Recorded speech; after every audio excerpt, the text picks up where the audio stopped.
go ahead and play better offensively. And part of the reason why we've gone to the style of attack is so that we can be able to move the football against anybody, at least be able to effectively move the football. The scores that we had really weren't quite as gratifying as they ought to be because we didn't really drive the ball. We hit some big plays.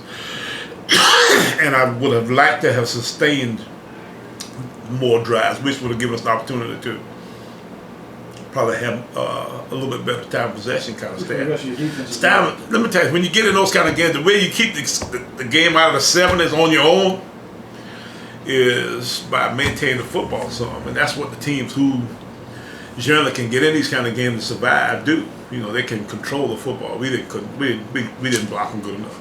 Did you see Q pressing himself a lot more than you? Well, when you get knocked around pretty good around there, you stand your butt back there and see what happens. Yeah, you get to press it a little bit, and Richard does anyway. Generally, he wants to try to do sometimes too much, but at the same time, it is what it is. He's doing the best he can under his circumstances. That's just kind of his personality. So we've learned to try to accentuate the positive and try to stay away from the negative. Well, after these two games, is there anything you can take away out of it, or do you sort of put it aside considering the level of teams you're playing? Well, you take some things away. I think you got to understand pretty much what you've seen, regardless of the situation. We know that we can probably keep working to develop a pretty good run game versus the people that we can block. And then we got at that point mix it up well enough where we can even keep the better teams of those styles kind of off guard a little bit. You can't allow them to just kind of hone in on any particular portion of your game.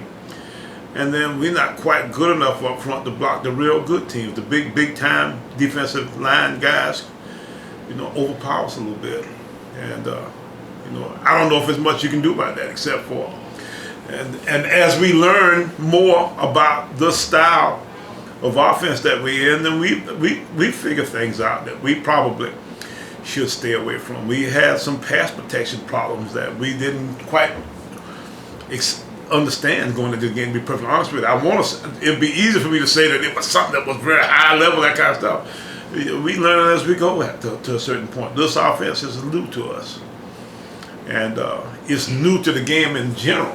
So we got to figure some things out to make sure that we stay away from those things. But the things that we do see as we go about the experience that give us hiccups of sorts, we think we can recognize them and fix them in a way where we don't continue to have the same problem over again. Your comments about Tyler Johnson playing fearlessly. Say it again now. Your comments about Tyler Johnson. Tyler there have been some bright spots on our team.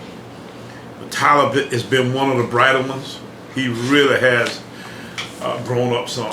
And a good bit of what Tyler has experienced, I think, is due to Steve Birdman. Steve is coaching our wide receivers and special teams, and he was an NFL wide receiver himself. And he's got good understanding of stuff. And he immediately felt that we ought to put Tyler inside to give him more room to work and to give his natural sliminess, his sliveriness, his athleticism a chance to kind of flourish a little bit. And that's helped him a good bit. And you can see him kind of catching on to it and getting a little bit better each week. And he's really catching the ball in his hands. You don't see him hugging the ball. That ball is right there in his hands. And at that point, he's about trying to find. Right, and he can run too. So once he gets away, you ain't gonna catch him. So it's been fun to watch him, and we got to give him the ball a bunch. He's, I think, maybe like 19, 20 catches away from breaking the record, the all-time receiver right here. He's 20 catches away, and he's 300, 400, 500 yards away from breaking the yardage record also. And he keeps going the way he's going at 100 yards a game. I wouldn't think that he'd be any worse off from this point on. But did a long time when you recruited him, I'm sure you knew. Well, yeah, we thought he was going to be a good player, but now we just kept trying to, do different things offensively. And as you go through those kind of growing pains, a lot of your talent gets kind of lost in the whole scheme of things sometimes. So I think we own to something here now that's really giving him a chance to really, do good here, and I'm excited for him. And I'm excited for us having the opportunity to have him, be a part of what we're trying to do. After these two games moving forward, what have you seen moving forward that you can do better against a team like Alabama A&M? Well, let's hope that we can be faster, get more reps, run more plays, is what I'm trying to say. And, maybe keep them off guard a little bit. And I also hope that we'd be able to mix our offense better against those kind of teams. I think hopefully we can do both sides of the ball in a way where, in the process of mixing what we do, it gives us a chance to be more effective that way. Well, you're 3-0 here against teams from the SWAC. When you're going against a team from another HBCU conference, is it once again almost like when you're going into these games against FBS teams or other teams from other FCS schools that you're carrying the flag of the conference? Yeah, I think it's always, some kind of a sign of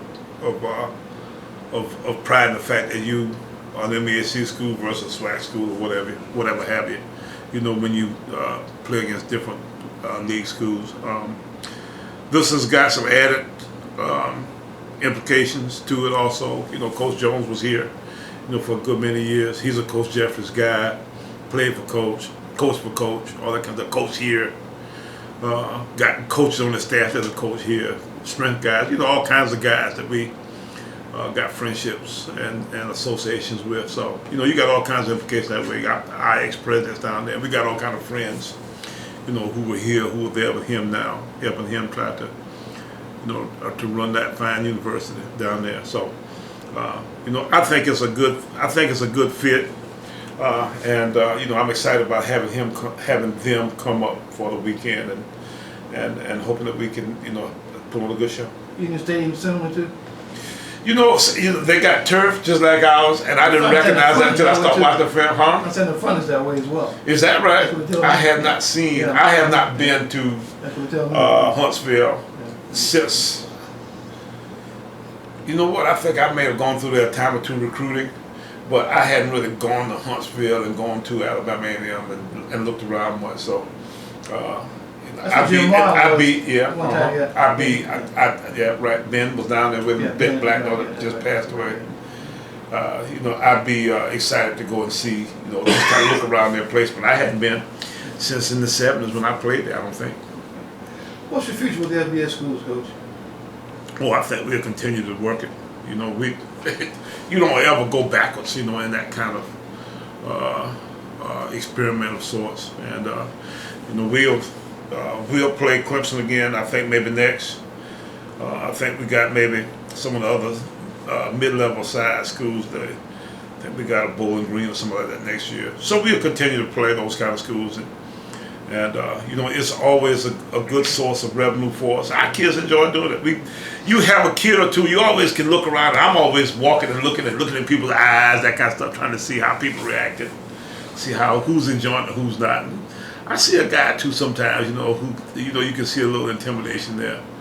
But the majority of our guys enjoy it. And you can immediately see the guys who belong and the guys who maybe shouldn't ought to be there, that kind of stuff. But you got some guys, when Joe Thomas is out there, let me tell you, you don't have no problem with Joe. Be out there, he can play out there with anybody, and the Camario McFadden's of the world, and Reggie Owens, those guys, we got some young bucks out there running around pretty good making some plays. And I think Tyler, he might be able to hang with them guys too, huh? So there's some guys that can, we got some of those guys. We don't have as many as they got. We don't have a whole team for them, but we got some guys who, who need that experience and need the opportunity to go out and play against the very best. So I think that's watch the game set. I covered it from home set. Which is good. I got a call from someone who's asking me to ask you this question. Is it having to play FBS schools? Is that an indictment against fan support locally or statewide? Well, I don't think it's an indictment of our fan base at all. I've got to say that, I've always been appreciative of the people who come out and see us play. Of course, you always wish there were more of them, and if there were more, then there's no telling exactly how that will affect the overall process that way, because you would not necessarily do some things that you do for money, you know, in these kind of circumstances. But you know, I think regardless, I think we want to try to do at least one a year because Coach was this. He said Carolina went 0-21.